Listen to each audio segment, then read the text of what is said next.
Welcome to the Real Estate Power Play Podcast, your launch pad for skyrocketing success in real estate investing.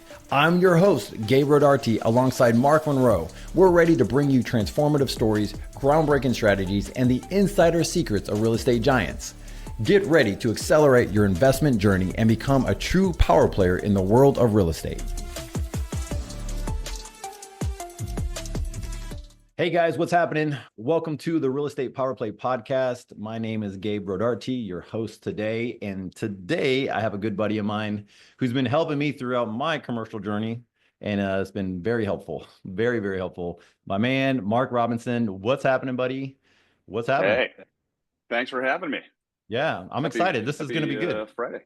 Yeah, good Friday. We are in April, the beginning of April, Q2. Rocking and rolling. For those who don't know, Mark, and for most of you who are moving over from residential to commercial, he's definitely a powerhouse. He's been involved in a lot of things in commercial space, definitely the Midwest, or the mid, I guess you could say mid-America would be the way to say it. There you go. Yeah. And is now down in Florida, but he does all over America and retail shopping centers, other commercial buildings, other commercial assets. He is a broker. He also does his own developments and his own acquisitions, and we're going to dig into that. So let's go. So for those who are listening, I'm going to put the stuff in here for you to get a hold of Mark, because I have a feeling that once you hear his story, you go through the journey, there might be some highlights for yourself. So I'll put those in the notes also. Let's get going. All right. So how did you get going? Like, I don't even know most of the story. I know you today in the last 3 years. But what was like, did you go to college for all of this? Was this your entry? Like, hey, I know I love this space, or what's the journey here? Okay, so I'll give you the 90-second. I don't know. Yeah. I don't even know how many seconds. I should time it sometime. Born and raised in Iowa, so Des Moines area, and my dad was a commercial broker, but that didn't click. I didn't go work with him, for him. Didn't even it was just a thing. And I wanted to be entrepreneurial. I had my own lawn business. I was making great money. Wanted to go into be an entrepreneur. Right. Read all of the Rich Dad Poor Dad, Millionaire Next Door, all that stuff at a young age, and so I knew I had that fire to go kind of make my own path. So fast forward through high school into college. Went to college in Minnesota and decided in that journey, all of these books are telling you how great real estate is and commercial real estate. I think I need to really focus more on that space versus just own my own business. And so transferred schools up in Minnesota to institution called St. Cloud State, that is a university that has a 4-year real estate program, commercial real estate program. Okay. And so that's where I met my lovely wife, Holly, as well. And really went kind of head first into commercial real estate, getting the 4-year education there. So definitely helped out, and then graduated in 2008. So about the worst possible time you could get into the real estate space in our lifetime, for sure. But was fortunate enough to graduate, right ahead of as things are kind of shifting. And so I got a job for a local landlord in the Twin Cities, Minneapolis, St. Paul area, that owned about a dozen shopping centers. And so I did leasing there for 5 years throughout sort of the Great Recession, kind of cutting my teeth on, okay, how do you lease retail centers, mom and pop stuff, national tenants, all of that. And then started, because I wanted to own real estate, I knew that, started underwriting and working with them to acquire shopping centers. Then as I grew into that, I transferred over to a larger company called Mid America Real Estate, and we've got offices in Chicago, Milwaukee, Detroit, and Minneapolis. And so what I did in our Minneapolis office was build a shopping center and single tenant investment sales team. And so what I did was focus, kind of transition from leasing of shopping centers on the brokerage side to selling investment retail. And so that eventually became a partner in the company and had an awesome journey there, building that team up and the company up to be kind of a well-oiled machine. And that was a great career. So did that from, say, I was there 2012 to just this last year when I decided we'll call it a midlife opportunity arose here to move my family, my wife and 3 kids, down to sunny Florida, just outside of Tampa. So we're down here in Tampa now, and started our own company with some partners that we own some real estate with in the Midwest. And so, All Day Retail is the name of the company, if you couldn't guess. And our focus is basically acquiring.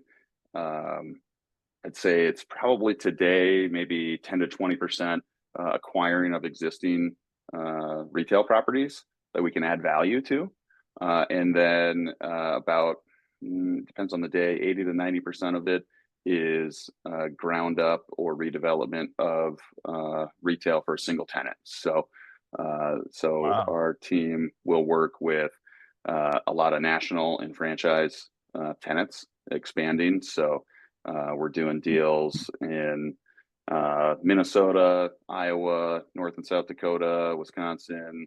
Let's see, where else? Nevada, Georgia, and Florida.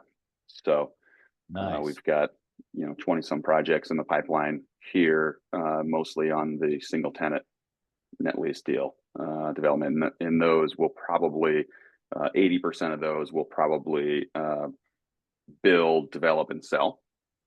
And then where we can find an opportunity to keep them, we'll add them and keep them in the portfolio.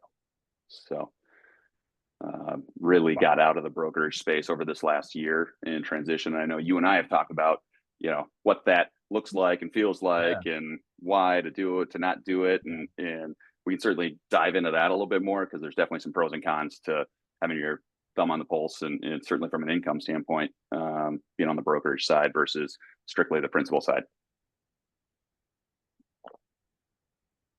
Wow.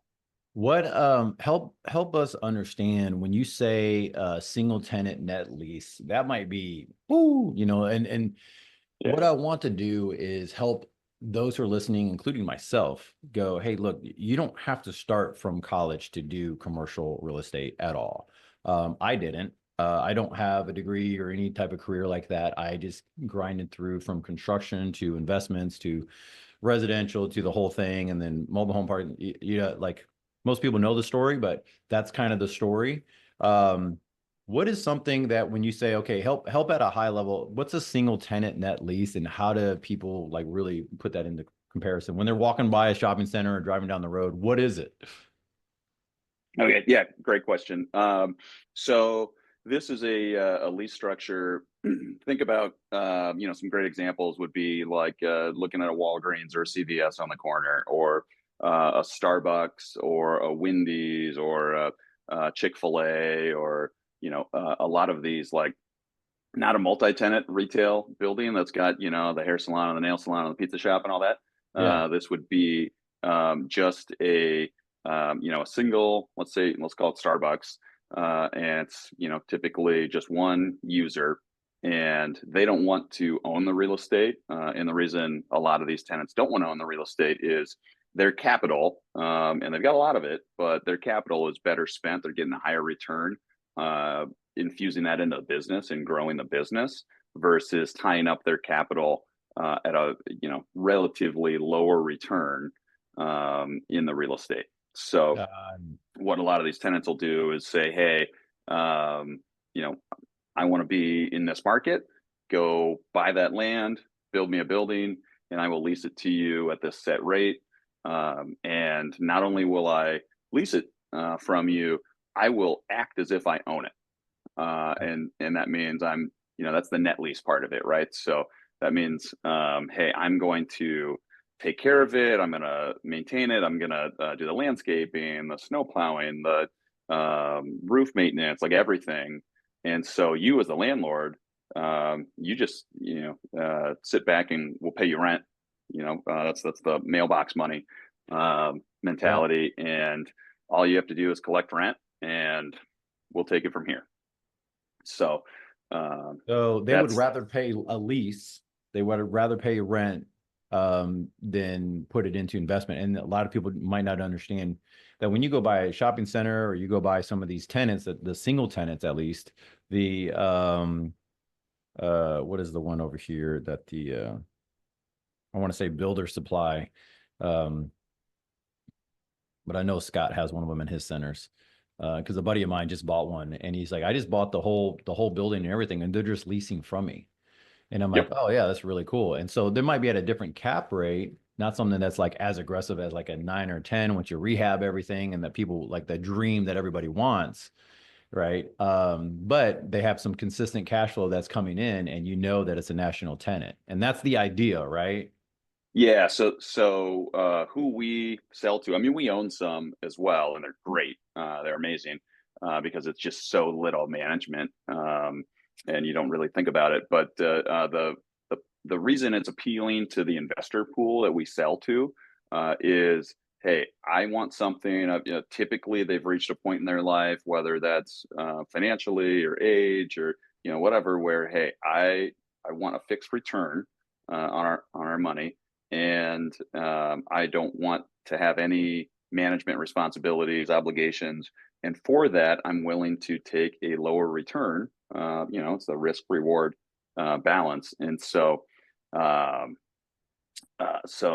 they're, yeah, typically older, maybe it's family office that wants just like, I would argue it's kind of like a bond. It's like balancing your Yeah. stock portfolio with, okay, I'm going to have my high growth stocks, my shopping centers that are going to get a higher return and higher growth, but also bigger risk because it's going to Yeah. fluctuate with vacancies.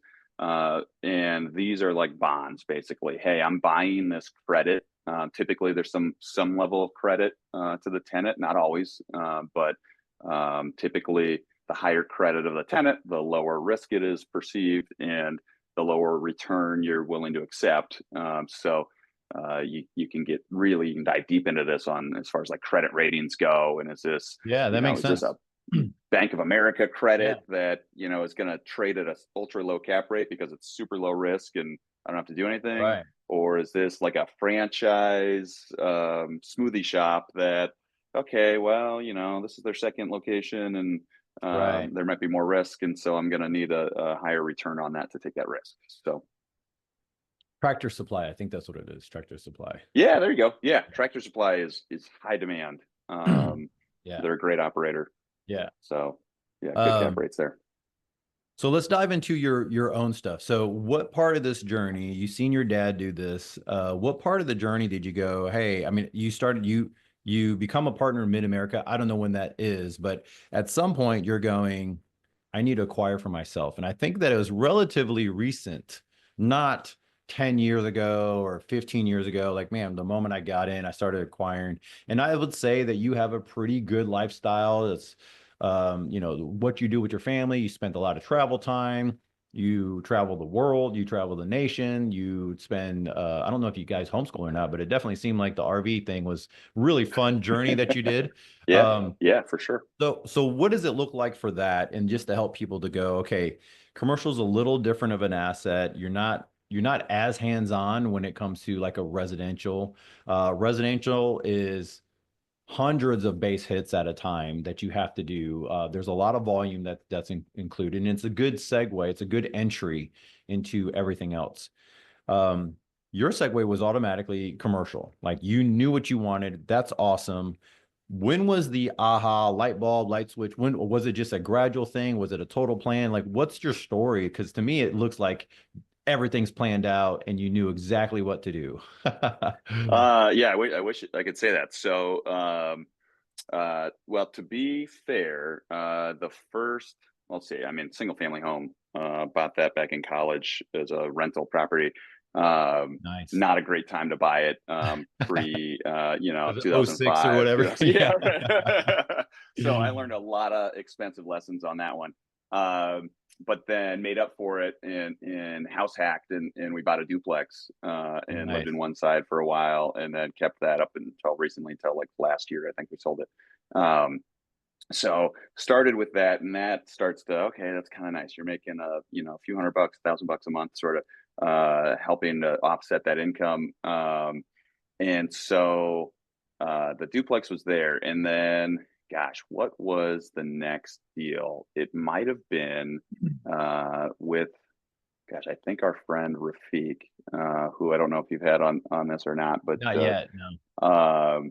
but a good, so I'll give you like the background story on this. So broker, obviously, right? Like I'm just listing. I'm kind of new to listing properties, and we get a listing, and it is just this hunk of junk, right? I'm used to working with really great, beautiful shopping centers, grocery anchored and newer Right. construction and whatnot. And we pick up this listing for this, I don't know, probably built in the 60s or 70s, multi-tenant mall that this is mid 2010s probably, or early 2010s. Um, and I'm like, dude, I can't, like, this is gross. Yeah. Like this is Yeah. like, I don't know what to do with it. Gosh, I just hope somebody like can figure it out. So we go out, list it. Rafik Moore, he comes in and says, "Hey, I'll buy it, but here's my conditions. I want seller financing. I want this is like all creative stuff that I've never really like Yeah. done." And I'm like, all right, I'll take your offer to this guy. I have no idea how this is going to get Right. done, but sure. And sure enough, he bought it, executed it, filled it up because there's some vacancies, renewed a bunch of the leases, and then I don't know how long he held on to it, 1, 2, 3 years, something like that. Flipped it, sold it, and made like $1 million. Nice. And I'm like watching him do this. I'm like, wow, that's wild.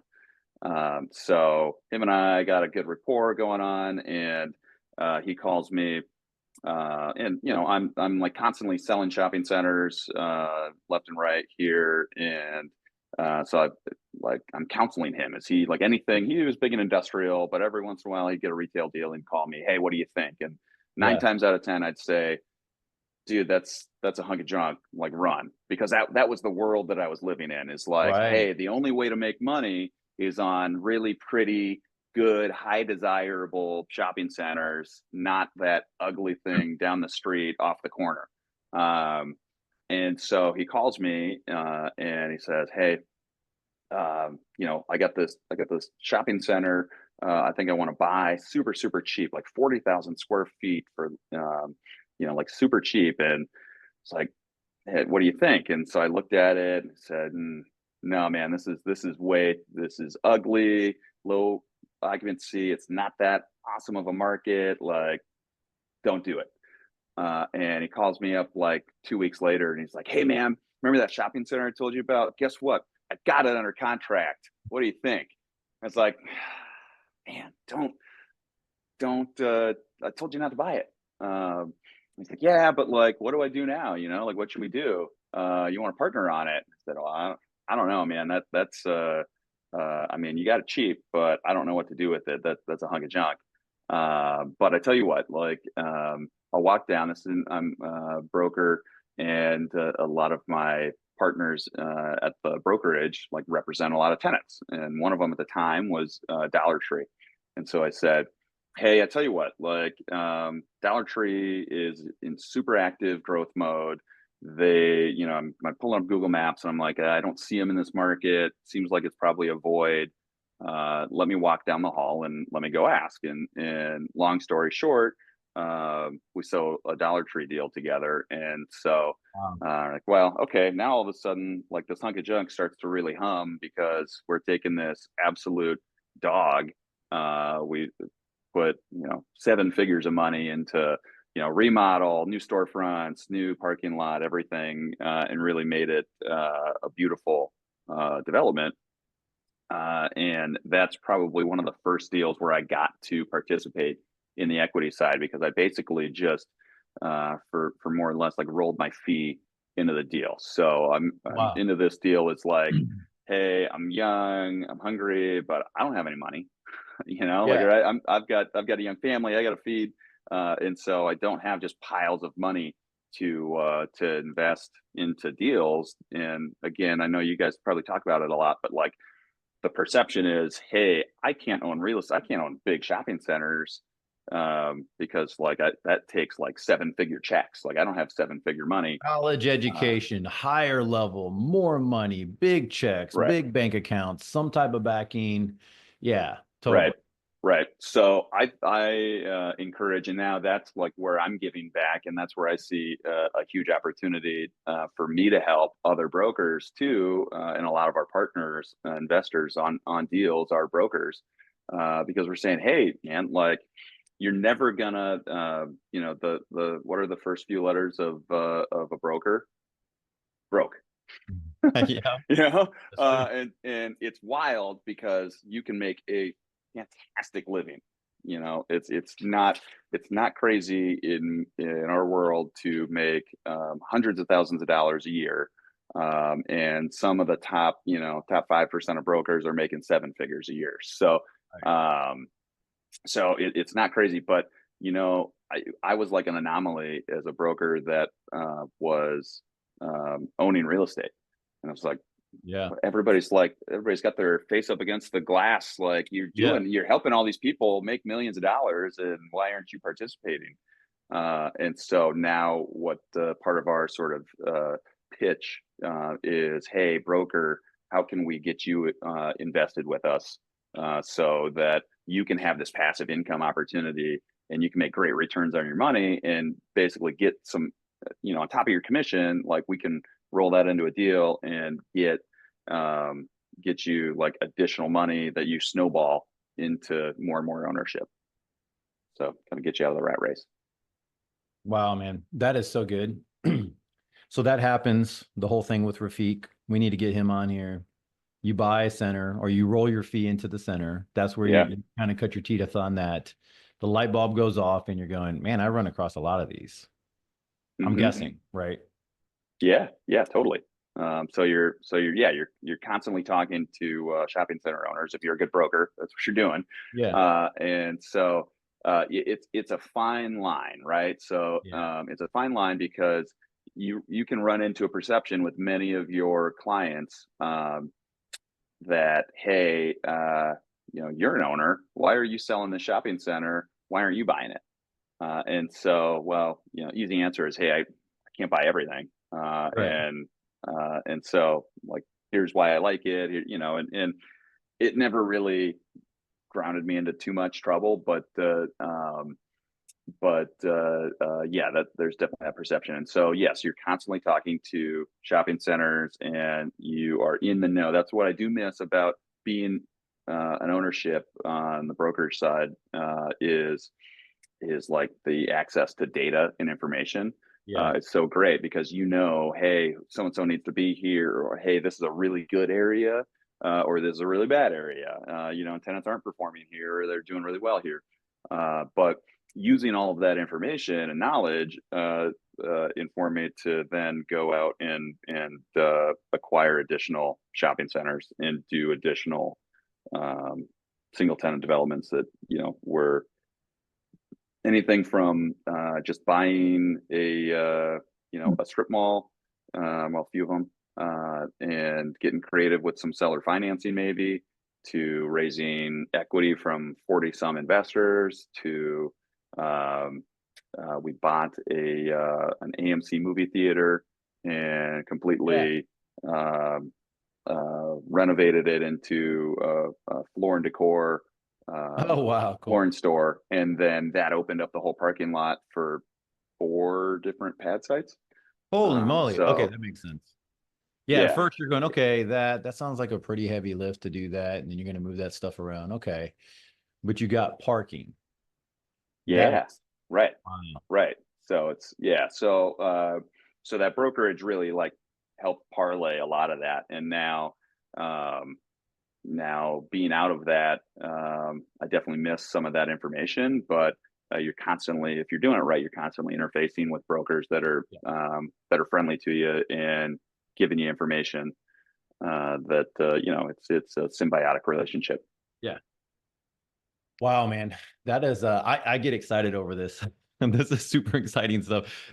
And to the average listener who's listening to this, you guys probably know me. Um, I'm really pumped up over just the fact of how you're able to create a lot of our group is creative finance, creative deal structuring. There's some stuff in there that's just come about a lot lately. Obviously, because the rates have increased. Obviously, because things have changed around marketing wise, market wise, market conditions.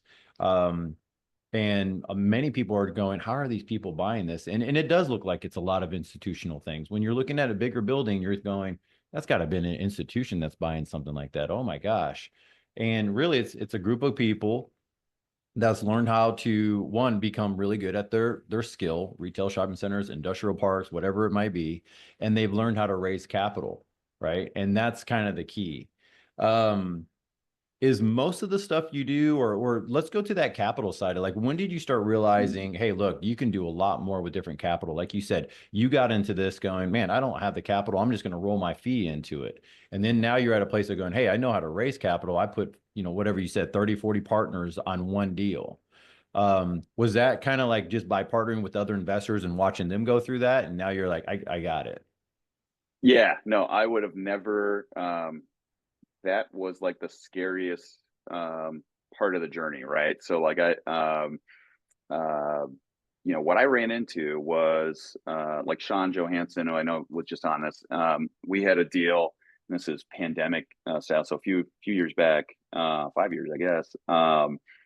And we go out to raise, and it was maybe a few $100,000 of equity. I forget what our total uh, downstroke or raise was, but we go out to raise it, and I'm shivering in my boots because it's like the first time I've ever asked anybody for money. I've gone like pari passu. I've gone like, hey, we're all going to throw in 50 grand or 100 grand, like, and buy this, and there's going to be 3, 4 of us, whatever.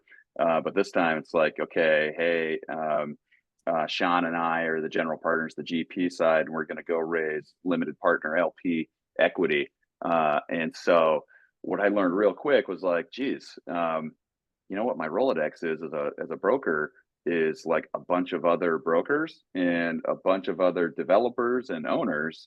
And so it turned real quick to like, oh, well, like, no, I don't want to just get like a 8% return on my money. No, I'm an owner like you. So like, if you want to partner on it, and like, I'd love to Right. partner with you and get the upside. And so that was like a slap in the face or like a learning experience. Yeah.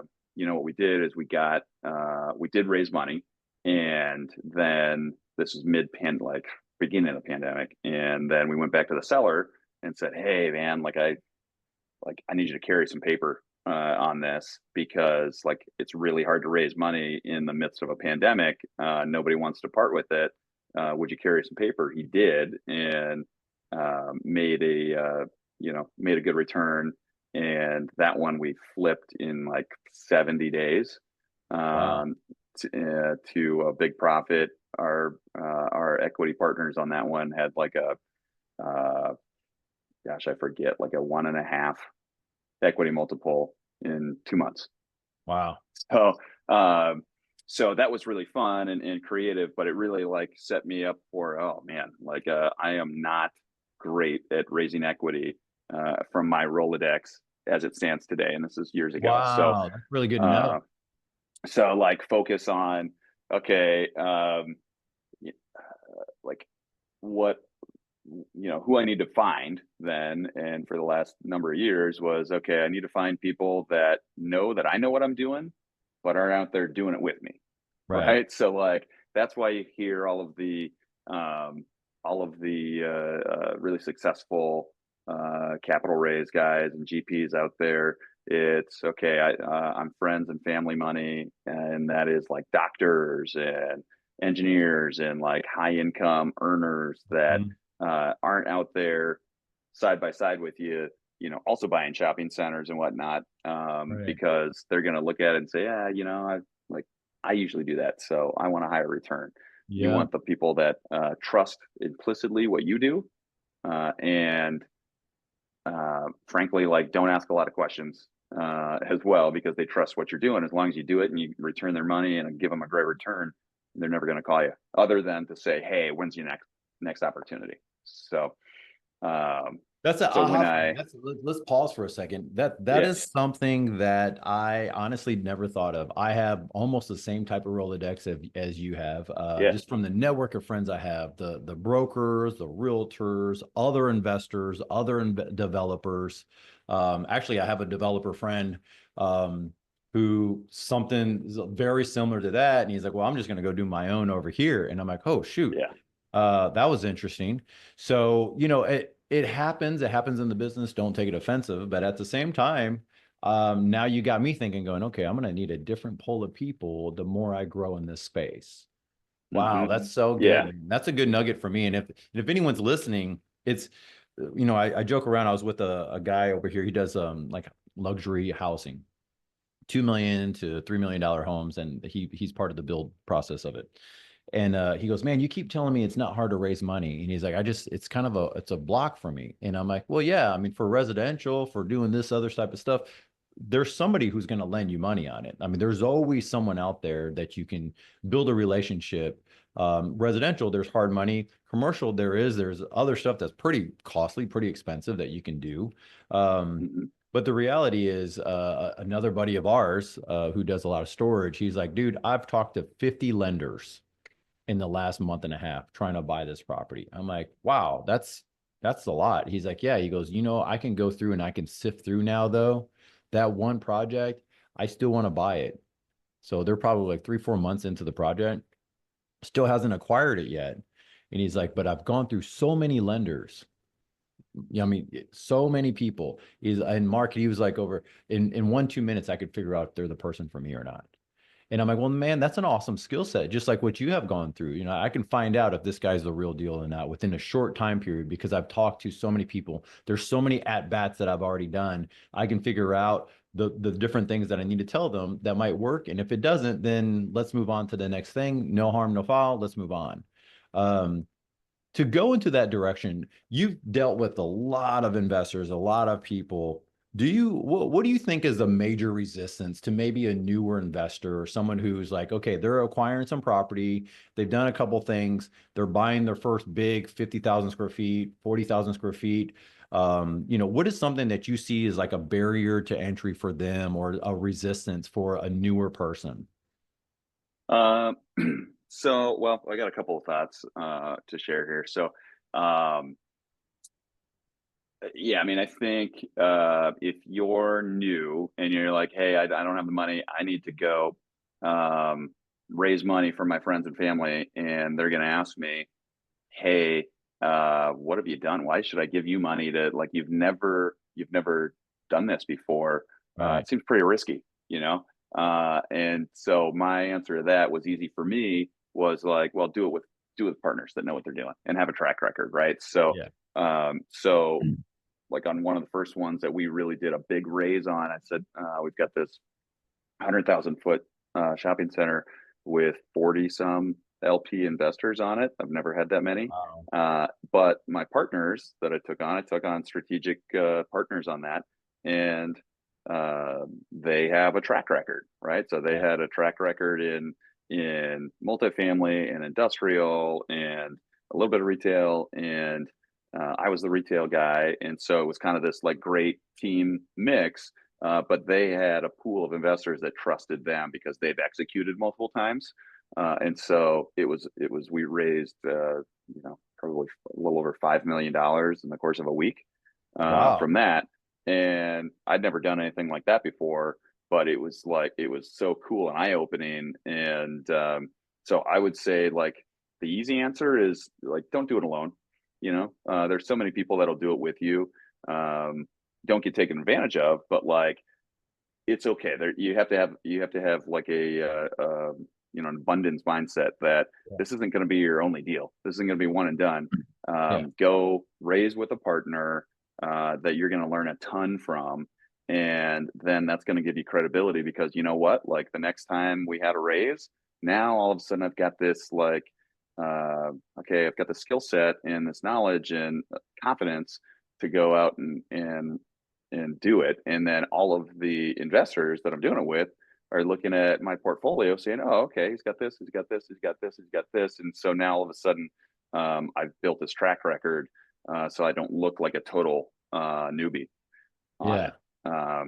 And I tell you, like the other like real huge block for me is that I've like started to get over now is when I was initially raising money for this deal that like Sean and I were working on. I was like a timid, you know, I'm a salesperson, but I was like this timid, like, oh man, I don't know, like, geez, if you look at what we're offering this like limited, like low return relative to like what we, the sponsor, are getting. And it seems like I'm a greedy individual. Like I'm hogging the pie on this one.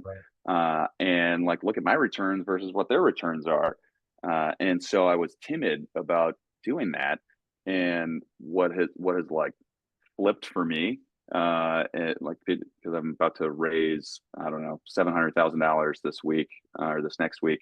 What's flipped for me is like wow, I have this tremendous opportunity for someone to Mm. make a good return on their money relative to like other options, right? So in this instance, we're going to raise you know $700,000, so it's small or manageable, and we're projecting over like a 18-20 month hold like a 1.5 equity multiple.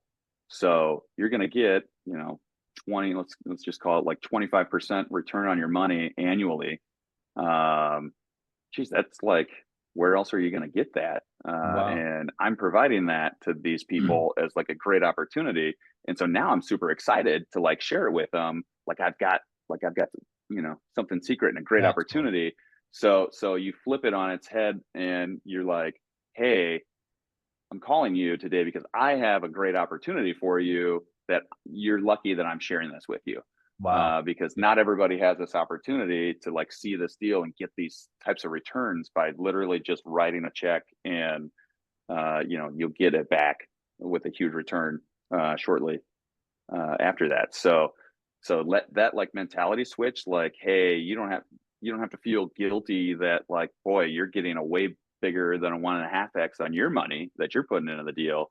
um, they're still getting a really really strong return, so you're really helping out your friends and family, that these people that you like care about and offer these deals to.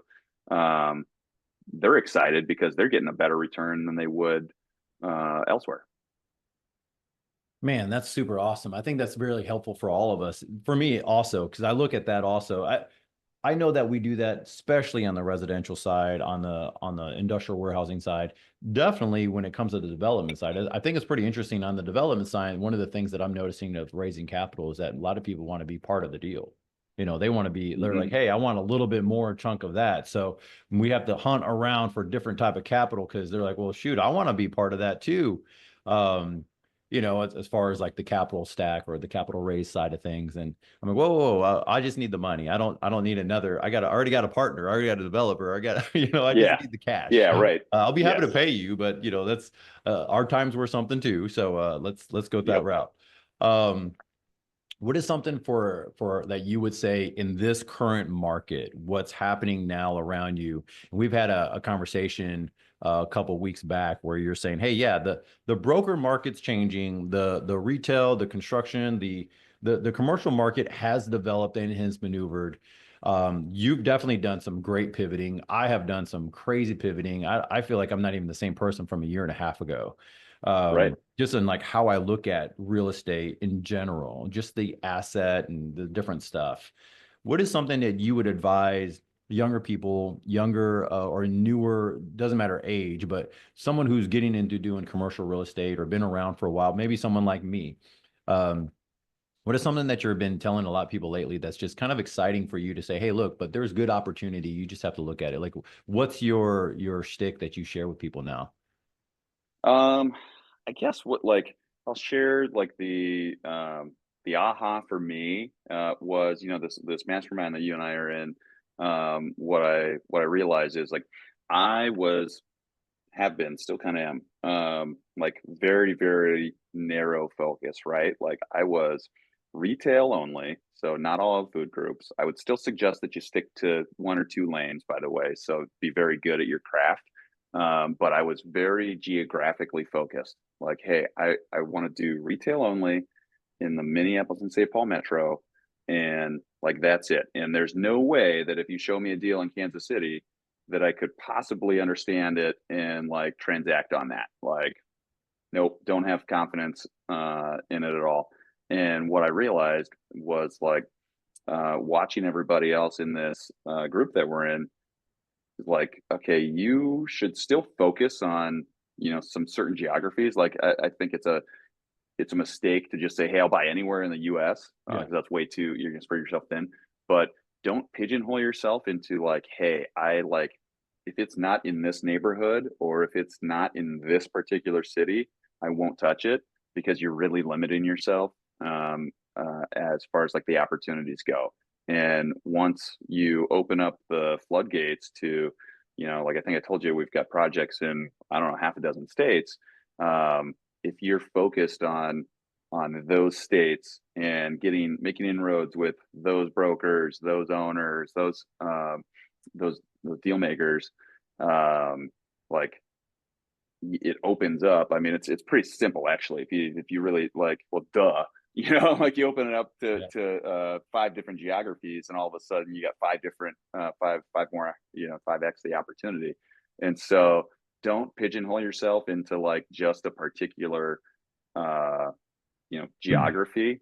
Open it up for a handful because Wow. there's going to be some opportunities like I was at this convention yesterday, and I was talking to a guy, and he's like, yeah, like Southeast Florida, you know, like Miami area, it is so insane that I'm doing more deals on the west coast of Florida than the east coast of Florida Wow. because like there's more opportunity, right? So and this is a guy that lives on the east coast of Florida Wow. that's transacting on the west coast, like not, you know, it's a few hours, it's not that big of a state, Dang. um but that's the mentality you need to have is like hey because that was one of my limiting beliefs is like geez, there's just no deal flow. Like the Minneapolis St. Paul market is a decent sized metro, but like if you actually look at the transaction volume, it's not that big. And so, um, if you're like, it's super easy to say, oh, well, there's just, you know, there's only a dozen deals that transact a year that I would buy, or there's even less than that, maybe. Um, and so there's just so little opportunity and so many people chasing those deals. Like, just, you know, I'm never going to be able to make a go of this. And you flip that to, geez, well, I've got five different markets that I'm focused on, and I'm talking to all these people in all these different markets. It's 5x the opportunity. And so you need to be able to be smart or have resources to make you smart in those. So like, don't just go look at, hey, I'm looking in this city outside Indianapolis. Like, I don't, you know, like, is it good or bad? I don't know. Don't go chasing deals outside of like a core market that you at least have some resources in. At minimum, know some people with boots on the Yeah. ground that you can ask, hey, is this like what's going on over here? Yeah. Because you're going to be able to figure that out and leverage your network. But don't pigeonhole yourself into like one geography. That's good. That's good, man. What we were gonna wrap up because I know you have another appointment. What is something that you advise the younger self, the younger Mark, getting into this market? You went through the career path that everyone's like, man, I wish I had that freaking career path. You know, you did this, you did that. It kind of like was a step by step. Granted, the days feel longer than the years sometimes. You can look back and go, Yeah, man, that was really cool, but the day to day was a grind. yeah, it was. That's for all of us. But what is something that you look back now and you go, okay, besides raising the capital, that you would advise someone to do, or to advise a younger Mark of going, hey man, suck it up, create some more urgency, and get after it. Um, yeah, so like obviously I'm so blessed and so grateful for where we're at, and I know I'm in an enviable position, but also like yes, could have been done better, 1000%, yes. So what I would say to my younger self, because I tended to be, still am, relatively conservative and risk averse, is like go out and just do it. Just get started. Some of the most successful people in this group that you and I are in are guys that are doing deals that like, if I'm like, oh my gosh, he doesn't know how to do this, or Yeah. what he's doing on this. But you know what? Like they went out and did it. That deal I told you that Rafik bought Yeah. for me and made $1 million on, it was Yeah. his second commercial deal ever. Yeah. He didn't, like, turns out he didn't know everything, but he had the confidence in himself and his network to do it. And so like the biggest thing I could say to myself or anybody is like, you do not have to know everything, and you do not have to have the confidence that you like, oh, I must know every bit about what goes into a lease, or like what tenants to talk to, or why this works or doesn't work. Like um, just do it. Just do it. And I think the what my wife and I joke about all the time, because we just see it now, is like when you're young, you just think that like everybody knows what they're doing. They are so much smarter than you. Yeah. Everybody knows what they're doing. And now to have gone and seen like what we've seen, and turns out nobody really knows. Yeah. No, Yeah. as silly as it Nobody sounds, like knows. nobody really knows what they're doing. Everybody's kind of winging it. And so like if you can just get that like confidence to just go out and do it, and trust in yourself that like, hey, I don't have to know everything. I don't have to know everybody, but I might have the network, and I can like have the humility to like go ask people that are smarter than me, hey, Yeah. what should I do in this? Like, what should I do in this scenario, or what would you do? Like, so you just got to go start. That's so good. All right, guys, this is awesome. Mark, you're awesome. I don't want to take any more of your time. This is a blessing. Thanks for sharing with our group. You've been impactful to me. I just want to say thank you, dude. You've definitely Yeah. you've opened my eyes to so many different avenues of not just day-to-day business of how we run our groups and what we do, but also just wealth creation at a pretty consistent scale. I wanted to get more into the cool stuff that you're doing now and the development things and all those projects, because I know that's a lot of cool stuff going there. So we'll probably have you on again soon We'll just do to it kind again. of Yeah, dig yeah. more. We'll do a deep dive. Yeah, we'll do a All deep right, dive into man. some of these projects. I'd love to watch All do right. that. How do we So get a thanks, hold of man. you? Thanks for having me. How does our group get a hold of you and connect with you? Yeah. So I am. I was just talking to my partner last night. I'm not huge on social media, but you can find me. Um, Best Look, is Google Mark Robinson. yeah, right. Which is a super generic name, by the way. So good luck with Yeah. that too. But Yeah. my cell phone is 612-220-0348. So call me, text me, whatever. And then probably the best is an email, and it's just Mark, MARK, at alldayRetail.com. Got it. And shoot me a note. I'm giving. Happy to chat with anybody. It might take me a day or two to get back to you, but like I love helping people. So yeah, feel invited. That's awesome. All right, man. I appreciate you. Thanks a lot, guys. We'll see you later.